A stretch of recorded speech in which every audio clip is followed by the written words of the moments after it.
Welcome to Influential Entrepreneurs, bringing you interviews with elite business leaders and experts, sharing tips and strategies for elevating your business to the next level. Here's your host, Mike Saunders. Well, hello and welcome to this episode of Influential Entrepreneurs. This is Mike Saunders, the Authority Positioning Coach, and today we have with us Nate Woodbury, who is a producer of 12 successful YouTube channels and founder of Be the Hero Studios. Nate, welcome to the program. Yeah, happy to be here. This is going to be fun. Yeah, I think so. As we all know, it's all about getting out there in front of our target audience, and I teach and preach to all of my audience and clients all about the different platforms that we should be on. And we can envision the word platform in our mind and a bullet point under that, and what platform should we be on.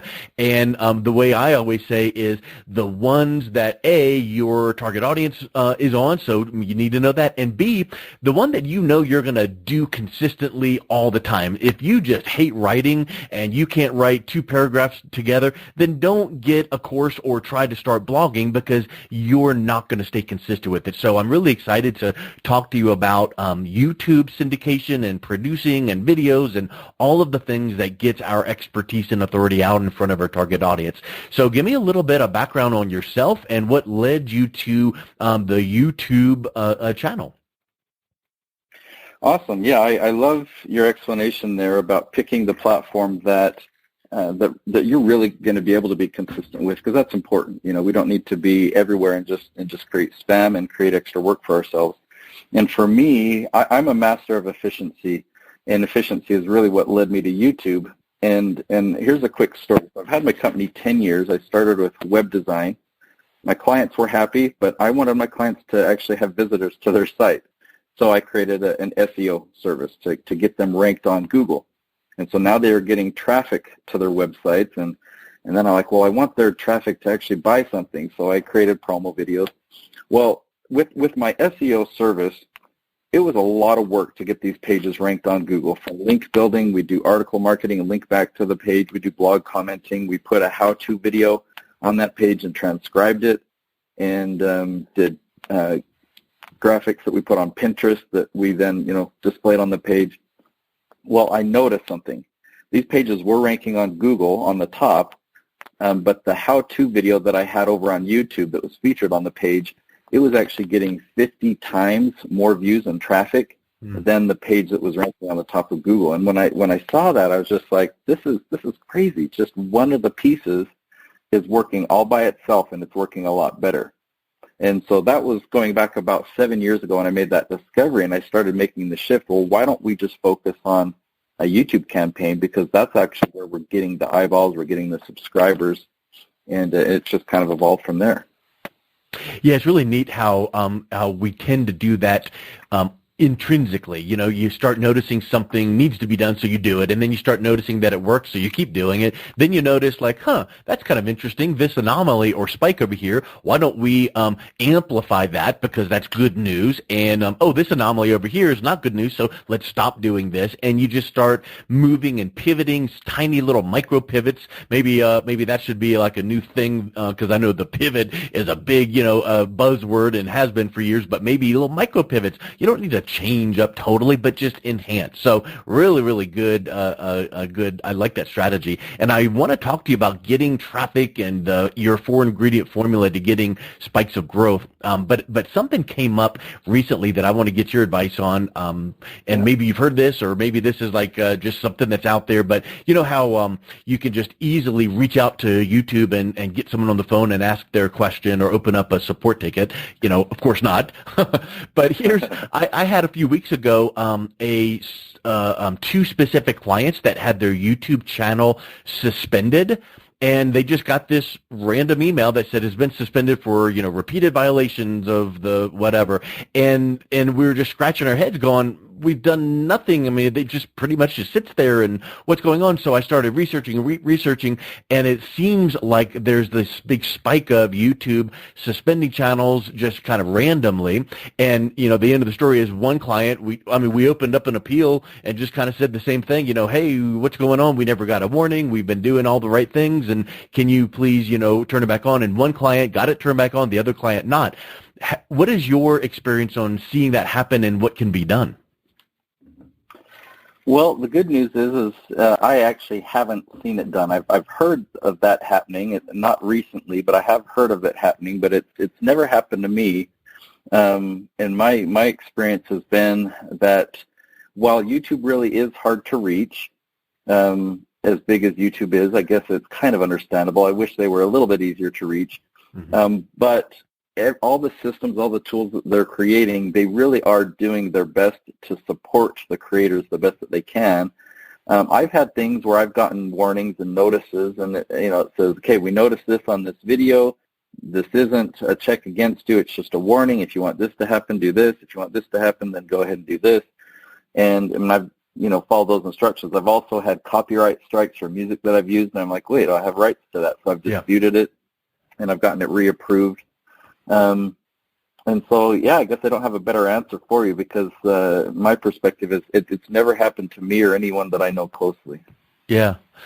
Well, let's get into the fact that I want to kind of backtrack on one thing you said, where you were building the sites and you had really big interest in the how-to videos. And I want to make a point that a lot of people, you will think this is common knowledge, but a lot of people will kind of go, aha, that's cool, because they'll put a link on their website and go, hey, look at my how-to video. It's really, really awesome. And they'll link over to their YouTube video. And you should take the embed code, put it on your website so that people stay right on your website, and Google sees that visit, see that you stayed longer, because Google and YouTube are the same thing, and it still counts as a view on YouTube. Talk a little bit about that strategy, as opposed to just sending them off your website to your YouTube channel, which might seem like that's the thing to do.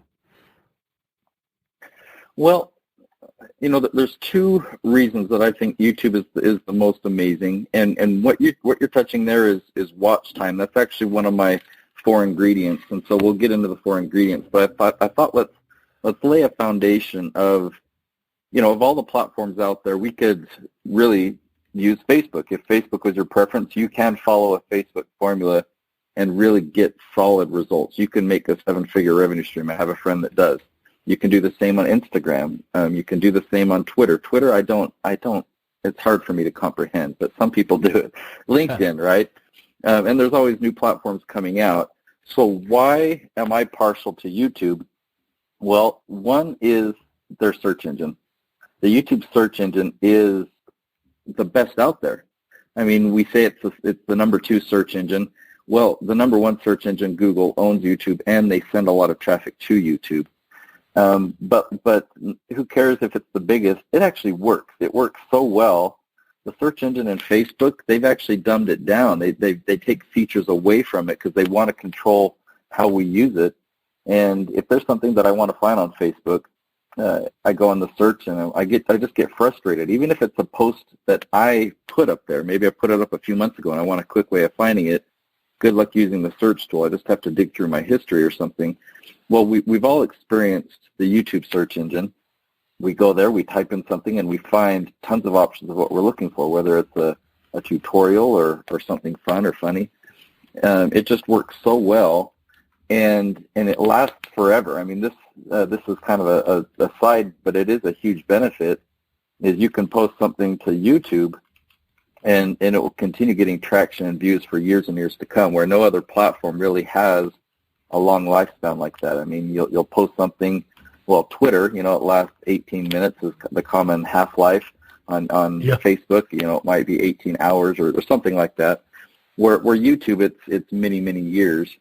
And here's how I'll tie in how that benefits us. So YouTube has this great search engine. How does that benefit us? Well, if you have expertise, people all around the world are searching for your expertise. They just don't know that you exist. Right, so they're searching for your expertise. They're searching for my expertise. They don't know that I exist. But if I make a video that answers the question that they're searching for, well, then the search engine pairs us together, matches us, and helps that person find me or find you, and now they see you as the hero. And they've just spent, say, 10 minutes with you in that video. Now they know who you are, and they're likely to subscribe and watch future episodes. And when YouTube sees that, ooh, this person liked this video, YouTube's going to recommend and suggest more of your content to them, even if they haven't yet subscribed. So that's one huge advantage of YouTube.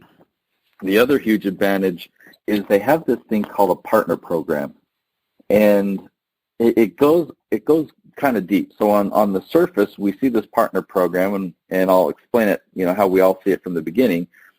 YouTube makes money through ads, through advertising, and advertisers pay YouTube money, and YouTube takes 55% of that revenue, and they pay it back out to the video creators, the content creators. So if I post a video or you post a video to YouTube and ads are shown next to it, you get 55% of that ad revenue, and that then creates a partnership. Now here's where I say it goes deeper and how this benefit is so huge, because YouTube knows how to promote good performing content. So if I have a video that is making YouTube money, not only does YouTube share that ad revenue with me, but they promote that video. So a video of mine that might just have normally only gotten 3,000 views or something like that, YouTube promotes it, and now it gets 3 million views. And because so I get half that ad revenue, some money. But I get all those views. I get introduced to all these new people that become my subscribers. I get all the leads that the video generates. And we're not talking small numbers here. I mean, my biggest video it did not go viral, but it was promoted in this way by YouTube.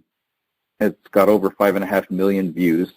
It's paid me in ad revenue approaching 50,000, and this is over we're approaching 20 months. So it's been on YouTube now for about 20 months, and so over that time, it's amounted to just under 50,000 in ad revenue to me. But it's brought in a couple 100,000 subscribers to the channel.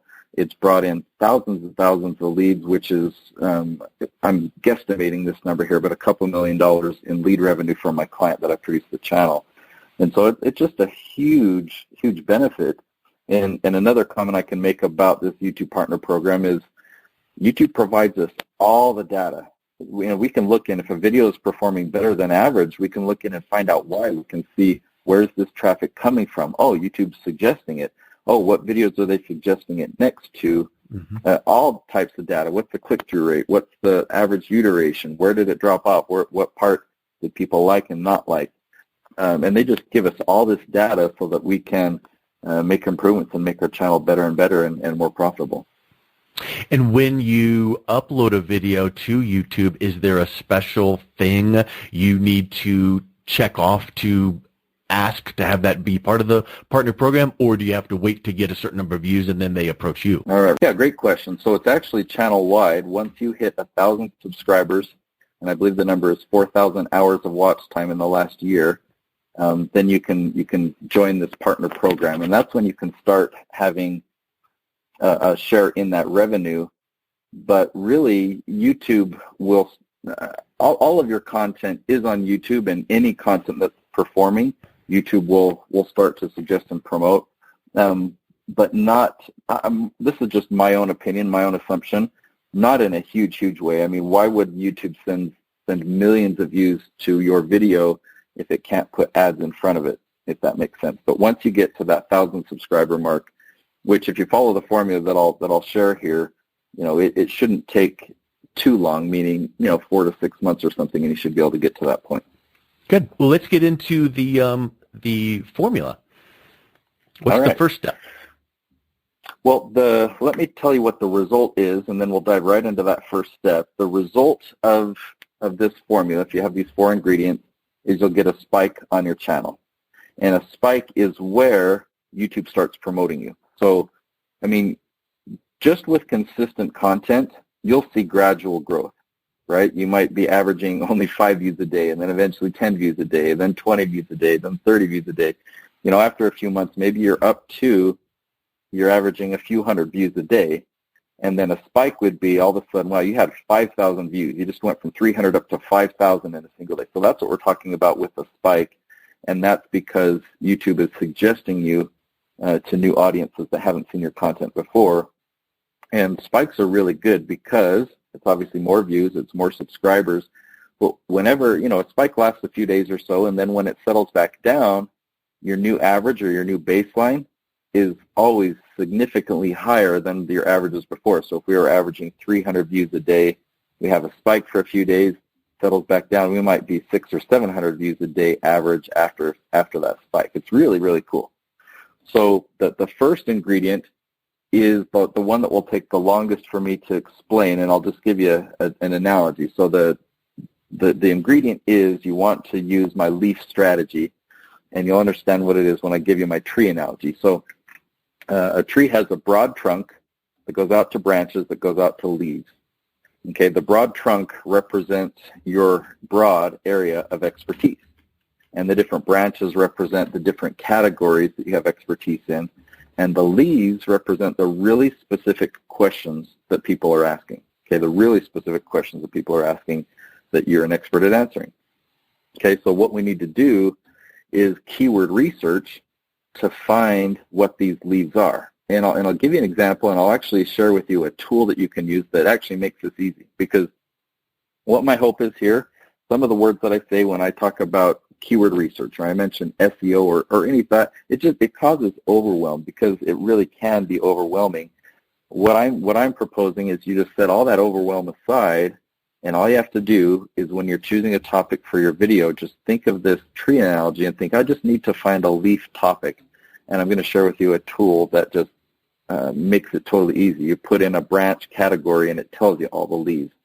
And so I'll give you an example. I mean, let's say you were an expert of goal setting, and you had a software that helped with goal setting or something like that, and you wanted to make some videos about goal setting. Instead of, in my case, instead of me doing like Nate's best tips for goal setting, instead if I did keyword research, I would find things like how to make a vision board that really works, or how to set financial goals for a business, or how to set exercise goals on an Apple Watch. I mean, all of these are phrases that I did not make up, but they are questions that actually have consistent search volume every month. And we're not looking for high volume. We're looking for long phrases that have a little bit of consistent volume, because when that viewer comes and watches my video, because it's so exactly matched with the specific thing they're searching for, they're going to watch the video all the way to the end.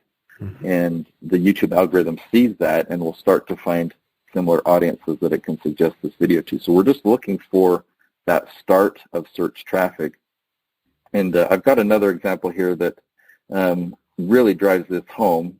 And I'll use the example as I tell you about the tool. So it's not a tool that I created, and I wish that I got paid to promote them because it's such a good tool, but I don't. So the company is SEMrush, semrush.com.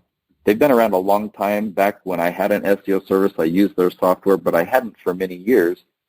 And then I met them at a conference last year, or a year and a half ago, and told them my keyword research process, what I was doing to find these lead topics. It was quite complicated, and the guy smiled and says, "Oh, you're going to love our keyword magic tool."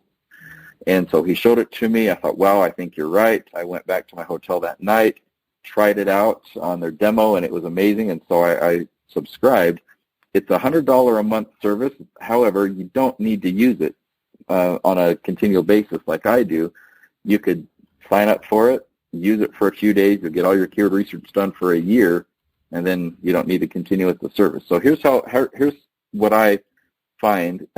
You open up the Keyword Magic tool, and I'll use an example from my friend Katie Gutierrez. She's an interior designer, and so one of her branches is living room design. And so if I put living room design in that search bar, it brings up what I might find in a lot of keyword research tools, but then there's this button on the screen that says questions. And so if I click the questions button, it then filters out everything else, and it only shows me the leads. And in this case, there's just hundreds and hundreds. And to give you an idea, I just scanned through the list really quickly and picked out all the different leads that I thought, ooh, that would make a good individual episode. Ooh, that would make a good episode. That would make a good episode. I ended up quickly coming up with a list of 20, such as how to design a living room with high ceilings. or how to design a living room with large windows, or my favorite, how to design a living room with a corner fireplace. Now, that phrase, how many words is that? 10 words. So how to design a living room with a corner fireplace, really long, really specific. You look at the search volume, and it's 10 searches per month. And a lot of people would think, well, I got to go for something bigger than that. Here's the challenge. If you go after the big phrases, it has big competition because everyone has access to tools like this. But when you can just get a trickle of traffic, this 10 people per month that are searching for this, they're going to watch the video all the way to the end, and YouTube can find other similar phrases. So it might be, instead of how to design a living room with a corner fireplace, what if I typed in how to design my living room with a corner fireplace? Or what if I typed it in how to design a living room with a fireplace in the corner? I mean, so there is more search volume, but for this exact phrase, there's just 10. But overall, YouTube's going to figure it out, and they're going to find more and more traffic to send to my video. And here's the point. If I make leaf after leaf after leaf after leaf, and in this case, living room design, right? Eventually, I'm going to dominate YouTube for any questions people put in on living room design.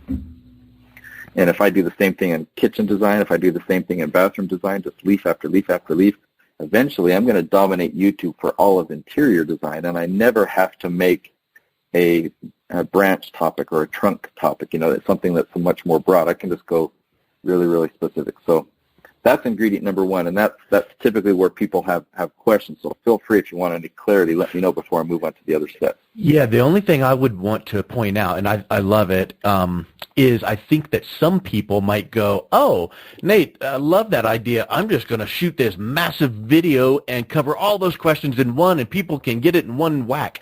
And that's not a good strategy, in my opinion, because people aren't going to watch the whole video, and you miss out on all of those little, breadcrumb trails on the specific videos on the specific question. So speak just really briefly about that temptation of going, oh, good, I'm just going to be really efficient and shoot one big old monster video, and nope, you should split it up just like you described. Yeah, you're exactly right. The ambition is actually really good, saying, ooh, I just want to make, sit down and film all of this. But the cool thing is you can take a day's worth of filming, and that's actually what I do, and I break it strategically. I film 20 episodes in a day. And so you can be real ambitious and strategic and wanting to do it all at once. That's actually a really good thing for efficiency. But you're totally right that if you're to make one video and answer all these questions in that one episode, well, you can't use all those phrases in the title. You can only use one of them in the title, and so it's only going to rank for one specific topic, if that makes sense. Yes. So, yeah, you're exactly right on that. Good. So what's next? All right. Well, ingredient number 2 is you need to have your average video length be 10 to 12 minutes. And so that is the average. If you have a video that's 5 or 7 minutes, have another video that's 15 or 20 minutes, that's good. You're just stick within the 10 to 12 minute range. And a couple things to comment on that. Why is that? Well, one, the YouTube algorithm loves watch time. The more time you can keep people staying on YouTube, the more YouTube will want to promote you, because YouTube can show more ads, and that's how YouTube makes money.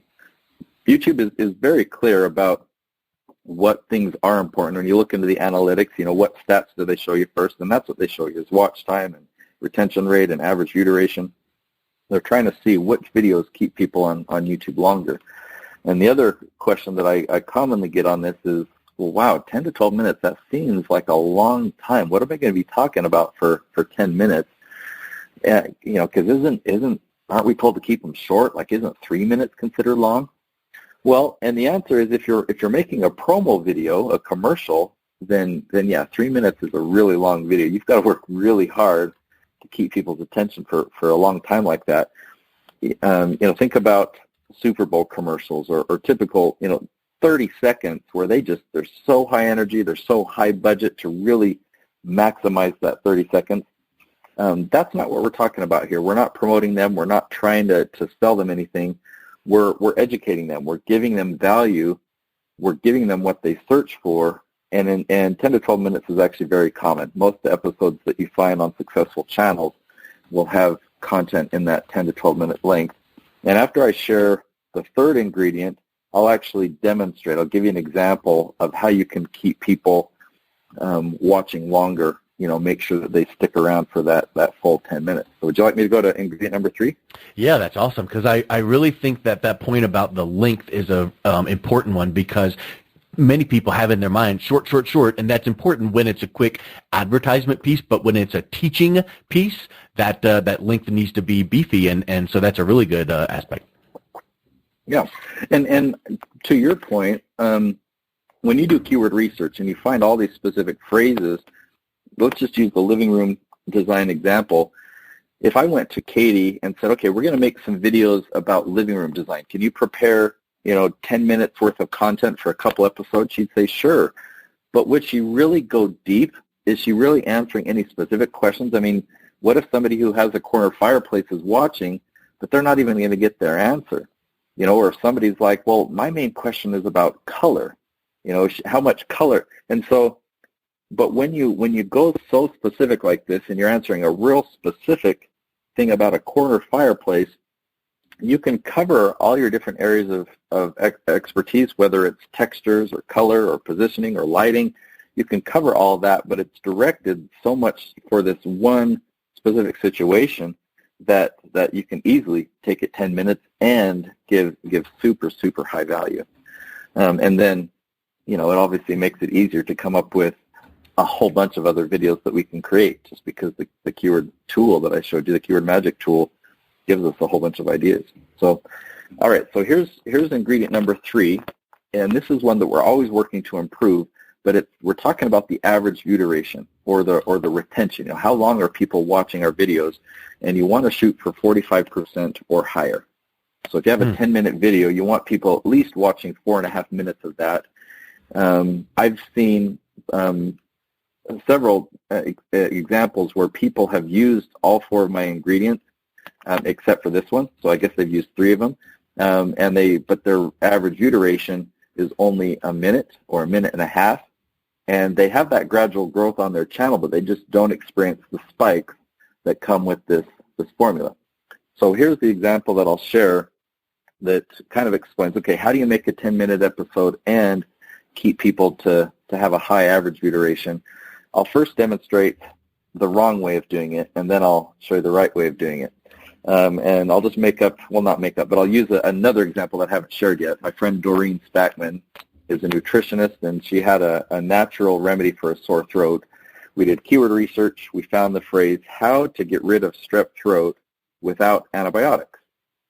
And I've used that remedy since, and it works. And so I know this remedy inside and out. That's why I'll use it as my demo, is if I were the nutrition expert here, or the natural remedy expert. Okay, so here's what not to do. Okay, as we dive into this topic today of how to get rid of strep throat without antibiotics, it uses 3 ingredients. So we're going to mix in some fresh garlic, we're going to mix in some raw honey, we're going to mix in some cayenne pepper. And you take a bite of that, swallow it, and man, it's really going to wipe out your strep throat. Okay, so that was helpful. You got the info there, but why do you need to watch the rest of the 10 minutes? You already got the remedy. Yeah, you already got it. Exactly. So here's how I would recommend doing it to get people to watch your full 10-minute episode. Okay, as we dive into this topic of how to get rid of strep throat without antibiotics, the first thing that I want to discuss is why not antibiotics? And there are some good reasons there, so we'll cover that. Then there are 3 ingredients. You probably have these ingredients in your kitchen, and so we're going to cover each one, and I'll talk about why each one works as a natural antiviral and a natural antibacterial.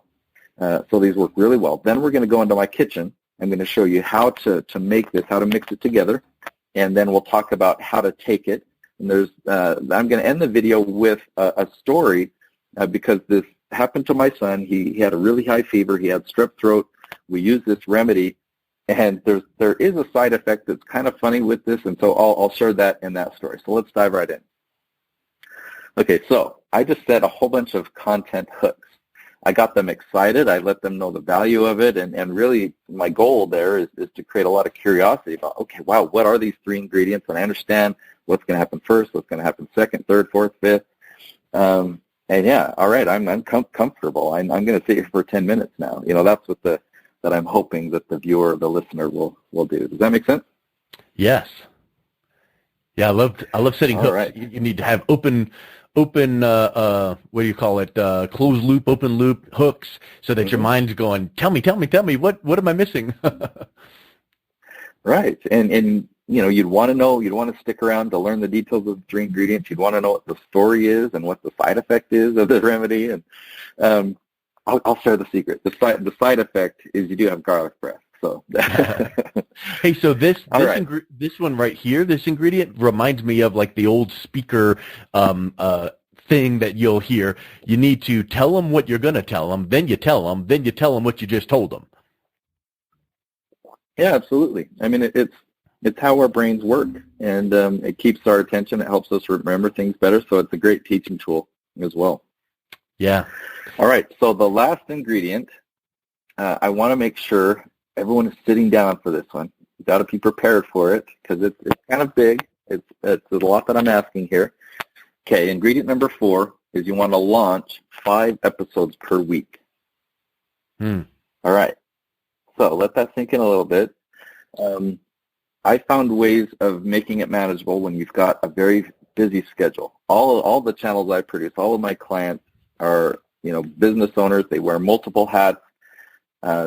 Crazy schedules. In fact, they travel a lot of times, and so like, how can you do a daily episode? I call 5 episodes or more daily. How can you do that? Well, we film in batches, and I have a client today. My filming team, they're actually filming 21 episodes today. Wow! And then that gives us, in his case, 4 weeks and a day worth of content, and so we only have to film like that once every 4 weeks. And that's what I recommend doing. And, why are we going that aggressive? Well, it's because we want the result. We want the result of getting that spike and really having that exponential type growth on our channel. And if that's not realistic, it's okay to start with just 1 episode a week. You'll still get the search traffic. You'll still please the YouTube algorithm. You'll get gradual growth. And it's really good to start there. My biggest channel, it's called Chris Crone. He's a real estate investor. He teaches real estate investing. We've been at building that channel for 5 years. We started it at 0. It's been 5 years and a couple of months. For the first 2.5 years, we just did 1 episode per week at most. We actually skipped some for scheduling reasons, but we only did 1 episode per week at most. And then 2.5 years in, we decided, let's ramp it up to 5 episodes per week. 4 months later, we had a spike. And that 4 months is something that is actually predictable. I had another channel that did it at 3 months and 3 weeks. They had their first spike. I had another channel that was 4 months and a few days, so a few days beyond that 4 months. Another channel that several channels, about 6 of them that I've done this approach on, and right around that 4 month mark is when you can expect a spike. And is that prior spike to that based on? Is that spike based on the time of just that consistency, or did they already have those 1,000 subscribers and then YouTube kind of checked the box going, okay, good, 1,000 subscribers, and here's some content, and then they start seeing daily content for 3 to 4 months, and then that spike happens? What is kind of the algorithm there? Great question. For that spike? I've seen it in all cases. So I've seen it for a brand new channel that hadn't got to their 1,000 subscribers yet, and the spike certainly made that happen. It helped you cross that 1,000 subscriber point. And I've seen it for channels. And I'll give you kind of an odd example. A guy named John. John is really good at paid traffic, and he's really good at affiliate marketing. And so he wanted a big YouTube channel, and he set a lot of paid traffic to his channel to try and build a subscriber base. And it kind of worked. He did get to 65,000 subscribers. However, the channel was kind of empty. It didn't have a lot of comments. It didn't have a lot of likes. It hardly had any engagement. It didn't make any ad revenue. And so he learned my strategy, and he hired me and my team to produce his channel for the entire year of 2019, and it really worked. We took the channel just before the 4-month mark. We had a spike, and so beginning of 2019 is when we started posting 5 episodes a week using these 4 ingredients. We've now surpassed 250,000 subscribers, and the channel is generating multiple 5 figures of revenue just in ads, but even more important than that, it's generating tons of leads every single month, and of course he's really good at lead conversion. So anyway, hopefully that. Yeah, that answers the question. That's really huge. And I just feel like some people go, okay, I'm gonna do something different this year and get in front of the webcam camera and do some videos, and then they do the 1 time a week at best, which really means twice a month. But you're saying to take all these factors and do all the good things, the length of time and all of the things that you need to be doing, a good quality teaching video, and 5 times a week. So, whether you do it every single day or whether you batch it out and sit down on Saturdays and pound out 5s for the whole week, 3.5 to 4 months in should come that spike if you're doing the right thing to promote each one. Right. And once you get that spike, you'll feel very validated and rewarded. Up until that spike, it will seem like way more work than the reward.